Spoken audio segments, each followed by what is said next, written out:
अब आगे बढ़ते हैं। देश के दो बड़े राज्यों से खौफनाक और डराने वाली तस्वीरें सामने आई हैं।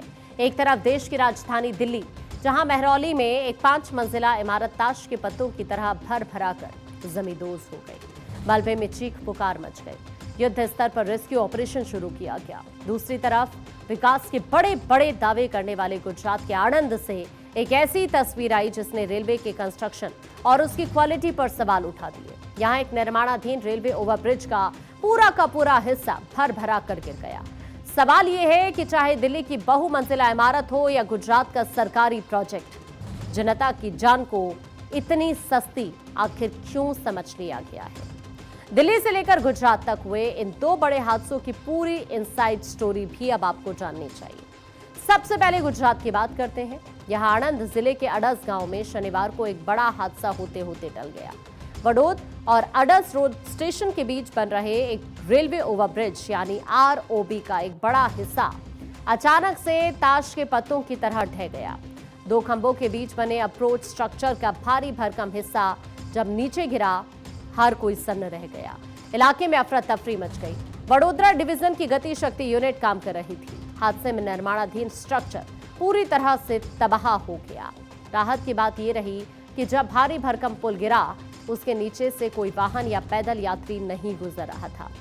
अब सवाल यह है कि निर्माणाधीन पुल उद्घाटन से पहले आखिरकार गिरा कैसे? क्या इसमें इस्तेमाल हो रहा मटेरियल घटिया था? क्या इंजीनियर्स की कैलकुलेशन फेल थी? और इसी तरह के बहुत सारे सवाल हैं जो अब इस घटना के बाद यहाँ पर उठ रहे हैं। वडोदरा मंडल में कहते हैं अडास रोड स्टेशन और क्या कहते हैं वाडोद, उसके बीच एक एलसी गेट नंबर 250 है। उसमें ये रोड ओवर ब्रिज का निर्माण किया जा रहा है। सेफ्टी को एनहांस करने के लिए हम एलसी गेट के स्थान पर अभी आरओबी का हम निर्माण कर रहे हैं। तो इस आरओबी के निर्माण में कल शाम के 7:30 बजे के आसपास कहते हैं इसके जो 3 गर्डर हैं, वो इसका अप्रोच गर्डर फेल हुआ, उसकी वजह से 3 गर्डर हमारे यहाँ पे गिरे हैं। ये एक सीरियस इंसिडेंट है और इसमें कहते हैं आज डीआरएम साहब ने हमारा दौरा किया था।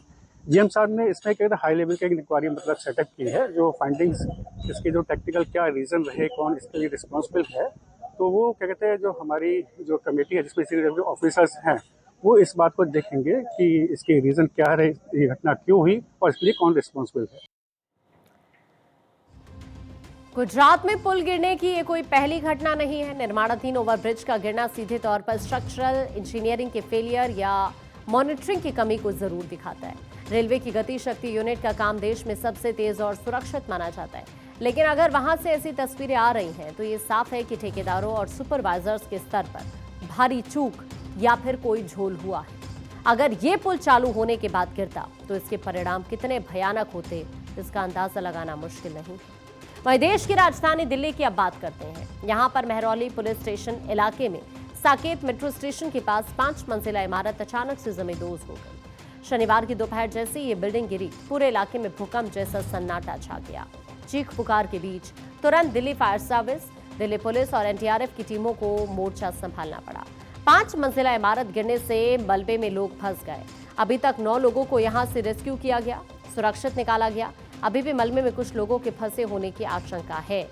देखिए, आपको बताएं कि NDRF, DFS, Delhi police, DDMA, MCD, CATS की टीम ने यहां पर मोर्चा संभाला। राहत और बचाव कार्य युद्ध स्तर पर चल रहे हैं। मुख्यमंत्री रेखा गुप्ता ने खुद इस घटना पर ट्वीट कर दुख जाहिर किया और सभी एजेंसियों को 24 घंटे अलर्ट रहने का आदेश दिया है।